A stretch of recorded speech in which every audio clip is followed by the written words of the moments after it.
Welcome to Sports Tonight on a Friday, everybody. Happy Friday. Sports producer Scott Pennyman here with my guy, Brett Gilbert. What's Brett, up? happy to be here again. Yeah, thrilled. I'm thrilled to talk some football. You guys have been talking basketball so much on this show, and I love basketball, but let's be honest, it's the South. People want to hear about football. That's true. Well, look, great part is the NFL schedule released yesterday, man. And that's what everybody was talking about today. The NFL schedule release, everyone's figuring out where they're going and everything. Everyone's wondering what the primetime games are going to be. Well, it's one team in town who will not have a primetime game. It's the Atlanta Falcons. The only team in town, but yeah. One NFL team that won't have a primetime game. Well, first of all, I'll go to you. What's your feelings and thoughts about that? I mean, is anyone shocked? I mean, you know, I think most Falcons fans or some Falcons fans are hopeful for the year. I think a lot of fans feel like the team will take a step forward. But, you know, it's not an exciting it's just not an exciting team on paper yet. You got Desmond Ridder, a super unproven guy as quarterback. You don't really have any bona fide stars on this team. I mean, looking up and down the board, your biggest star is probably Kyle Pitts.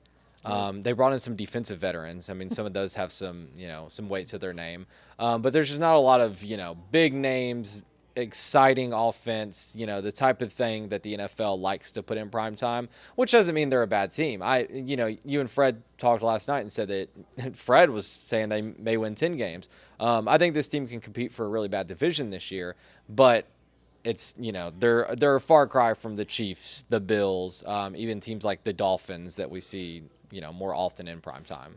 Look, I'm going to put it like this. Let's just be real. I don't think they got left off of prime time because people think they're going to be such a bad team, because they were kind of a middle-of-the-road team last year. They won 7 games. They were kind of lower, middle-of-the-road team in the NFL. I think they were left off of prime time because they're boring. That's just, when you look at it, there's about 4 or 5 sort of just boring, blah, nondescript NFL franchises that people just flat out across the country don't care about. The Falcons fall into that category. I hate to say it. Just when you look at their roster, look, when they had You're saying right now. You're not saying right now, all the time, like over history, just the way they play the game right now. Right now for what's on this team, for what's on this roster, for how they play right now.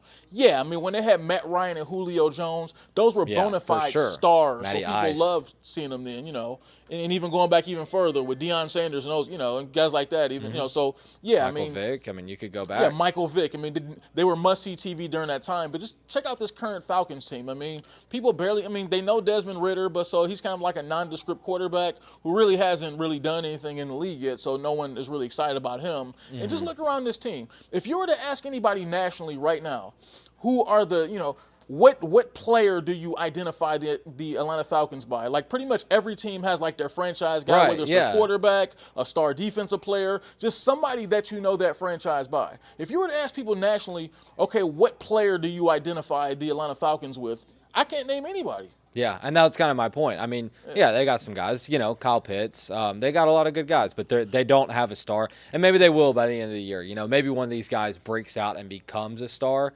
But that's just the state of things right now. And I have a bit of a unique perspective on this because I'm a Titans fan, came from Nashville.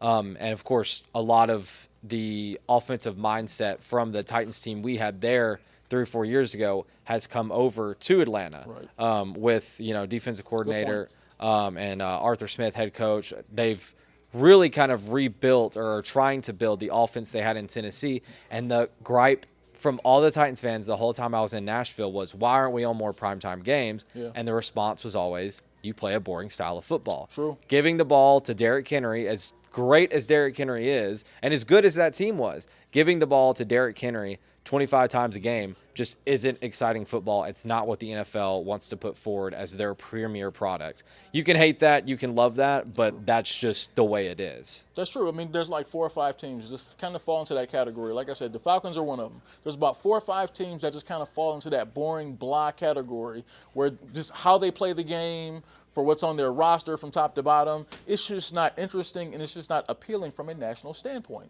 Like I said, the Colts are one of the other teams. I was going to say, Colts. Let's go through the other teams that Houston Texans. and then the Arizona Cardinals. Cardinals, right? Those are the 4 teams that do not have any primetime games this year. Right, and I think it's fitting. The Cardinals are a little bit surprising because I think people do like watching Kyler Murray, but he hurt his knee last year, so who knows when he's going to be ready. So I can kind of understand them not having a national TV game. But when you look at it, the Colts, I mean, do you really ever hear anybody talk about the Colts nationally as far as, man, I can't wait to see the Colts this year. I mean, they're kind of exciting because they have a new run.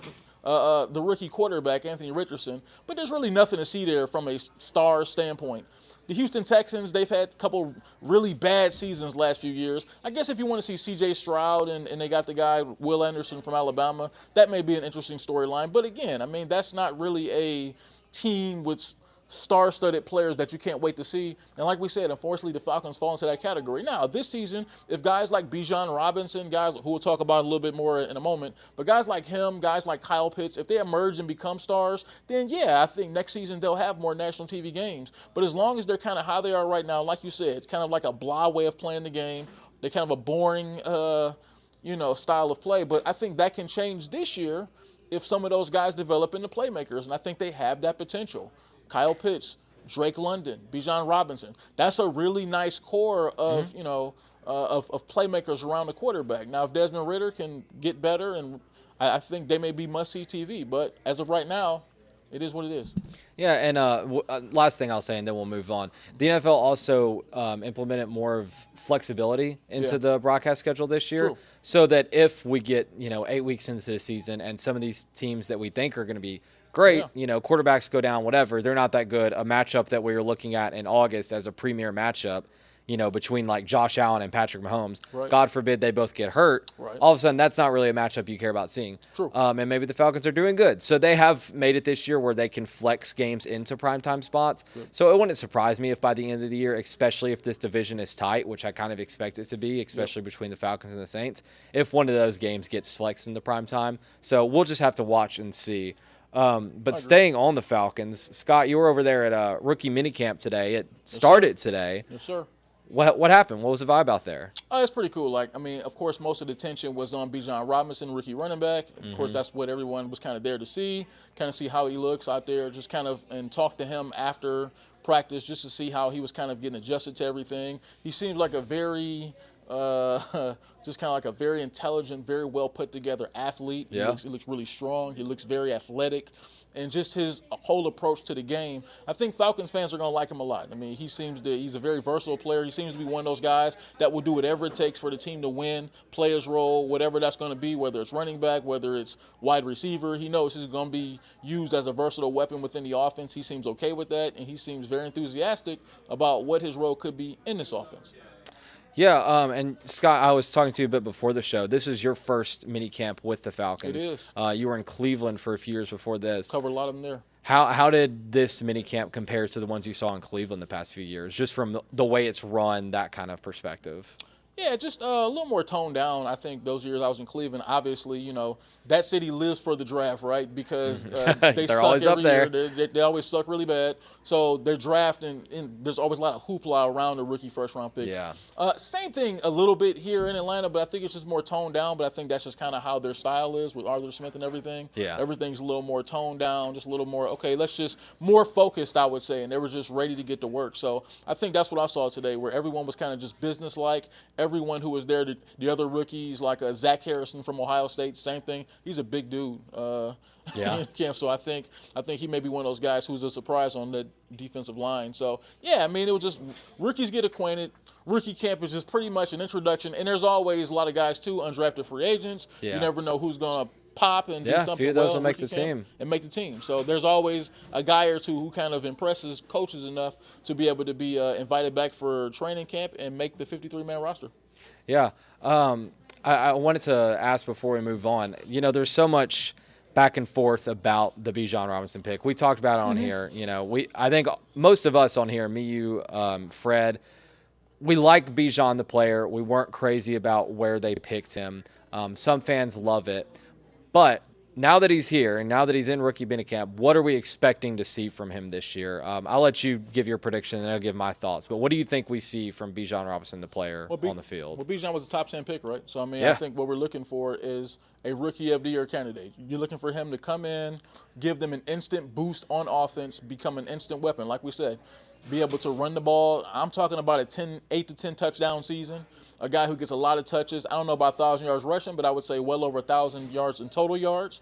I expect that he's going to be the starting running back. Even though Tyler Algier had a really nice rookie season last year, if you draft a guy top 10 in the NFL draft at the running back position, especially a position, once again, I'm not all for it, right? I think you can find good running backs later in the draft. However, when you think about the top running backs in football right now, Derrick Henry, Nick Chubb, those guys were second-round draft picks. But they decided to take one in the top 10. So if you do take one in the top 10, I expect him to be the next big thing at the running back position. I expect them to beat people over the head with Bijan Robinson, make him a big weapon in the offense, make him the central figure. So I think, it allows everything around him to be able to excel too. So I'm expecting a Rookie of the Year type performance from Bijan.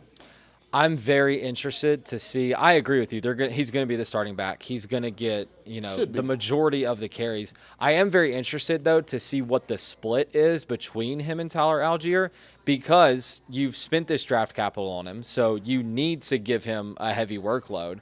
But at the same time, Tyler Algier last year was fantastic. Had one of the best Falcons rookie running back seasons ever. When you look at some of his advanced metrics, some of his running efficiency stuff, off the charts. Was a great runner last year, which is why a lot of people had a problem with the Bijan pick. But that doesn't feel like a guy that you can just bench because Bijan's here now. So I'm interested to see if we do a lot of two running back looks, how often they're putting one of them out wide. Because I think you've got to get both of these guys on the field.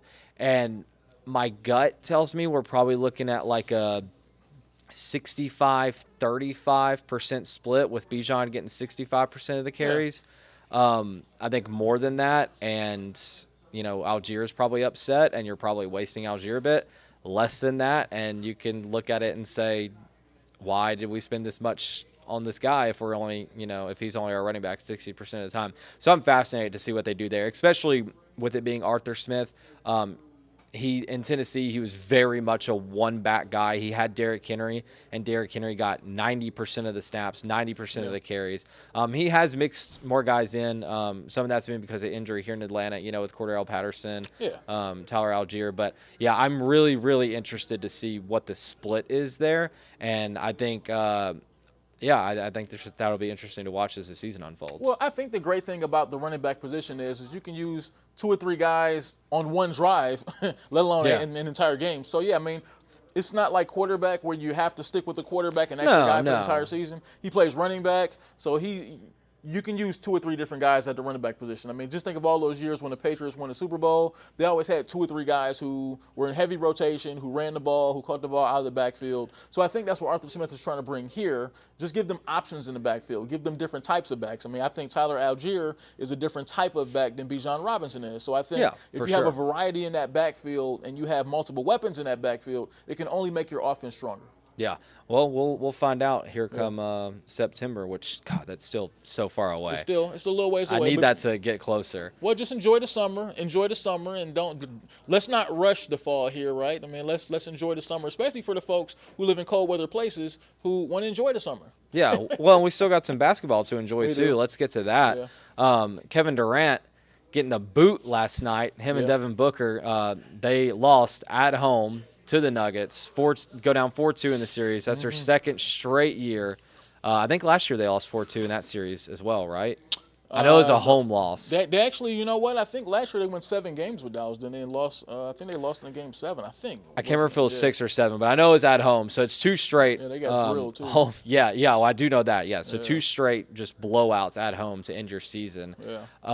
Kevin Durant obviously wasn't in Phoenix last year, but after what happened with him and the Nets, and now he comes to Phoenix and they can't get it done, a lot of people are talking, have we seen the best of Kevin Durant? What do you think about that? Do you think we've still got a little gas in the tank, or is it downhill from here? I still think he has a lot of gas in the tank, but I think the days of Kevin Durant being I don't even know if he had these days, right? Maybe Oklahoma City, where he was the best player on the team that was competing for championships. When he went to Golden State, it was kind of like 1A and 1B with him and Steph Curry. Yeah. Maybe even a 1C with Klay Thompson. But I think Kevin Durant can still be a championship level player. I just don't think it's going to come with him being the best player on that team. I think that at this point in his career, I think we've seen it now where I think the days of him kind of being that centralized top 3, top 4 player in the NBA is over. If Kevin Durant's your best player, I think we have enough information in front of us right now to where we see if Kevin Durant is your best player, you're probably not going to win an NBA championship. So I think it's probably better. I think he's going to be in Phoenix for a couple years. He's going to be right there because he's under contract. He's there with Booker and those guys. And all is not lost. I mean, I think we look at all these seasons.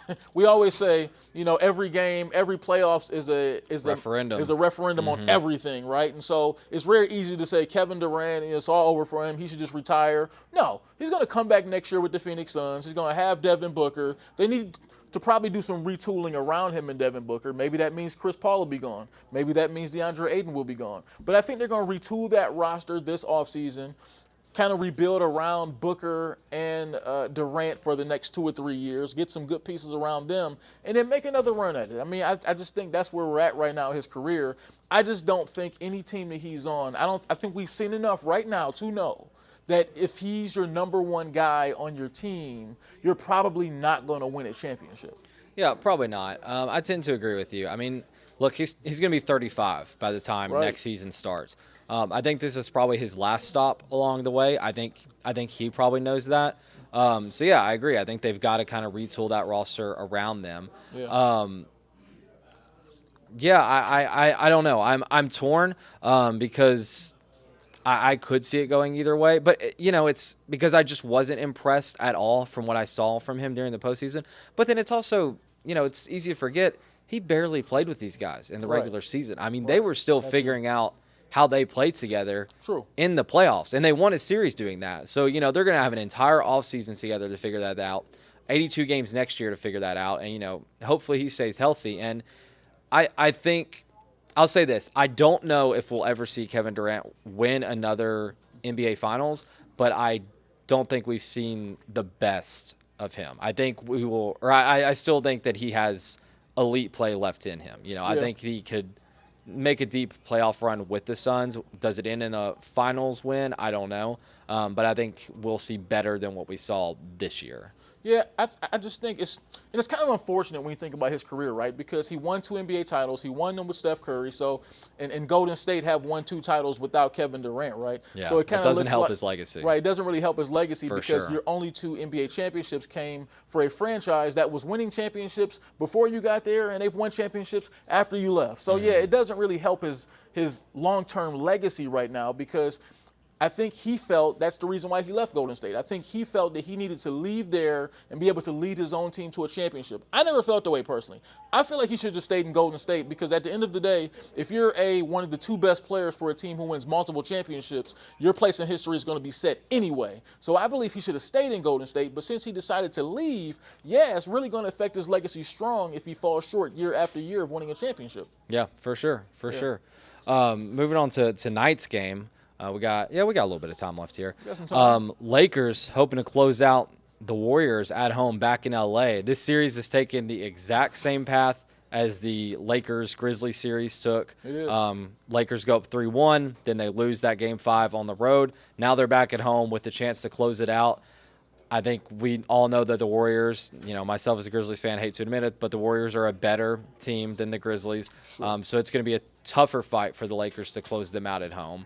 What do you think is going to happen here tonight? Well, it's always the heart of a champion, right? So I think you would expect Golden State to come out and fight with the heart of a champion. Now, I hope Andrew Wiggins is healthy. Well, he's not totally healthy. He's got that rib situation going on, so who knows if he's going to start, play, and AD on the other side, he's banged AD up. got knocked in the head last game, so, I mean, who knows how it's going to be. But look, all that stuff aside, it doesn't matter who's on the court for Golden State tonight. They're obviously fighting for their playoff lives. You would hope. I mean, just looking at the situation and knowing what Golden State has been over the years, you would think they're going to come into this game and fight with the pride and the heart of a champion.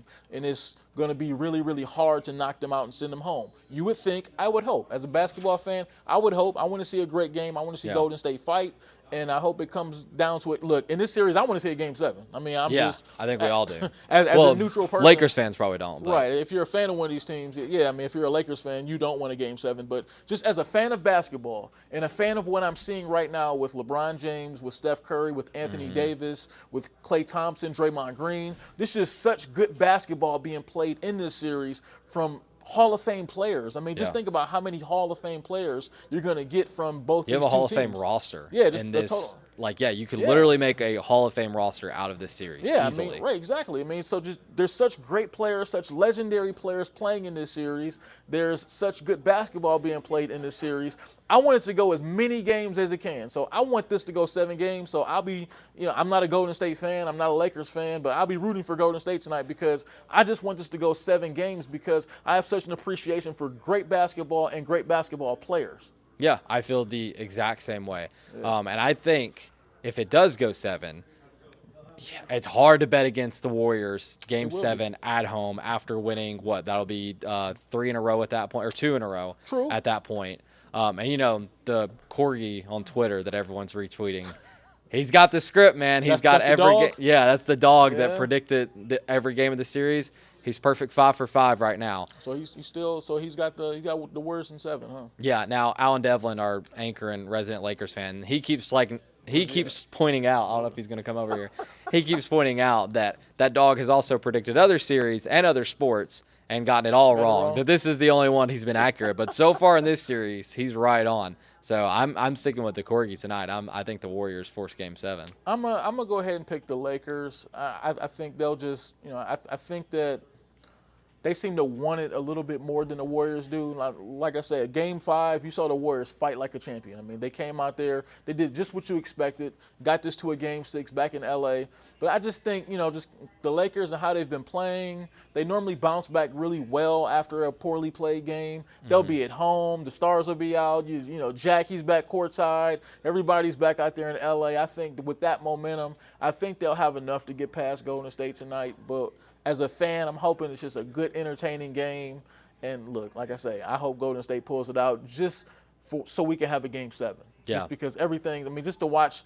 We don't know how many more we have of these, right? With Right. LeBron James and Steph Curry. This could be Steph's the last one, easily. It's like 35, LeBron's 38. So these guys are getting towards the sunset of their careers. So I think we need to appreciate both of these players. They're both all-time greats. And let's do one more game. Yeah, absolutely. I agree. Well, Scott, we're a little ahead of time tonight, but that's okay. We got a little extra time to talk about what's on your mind.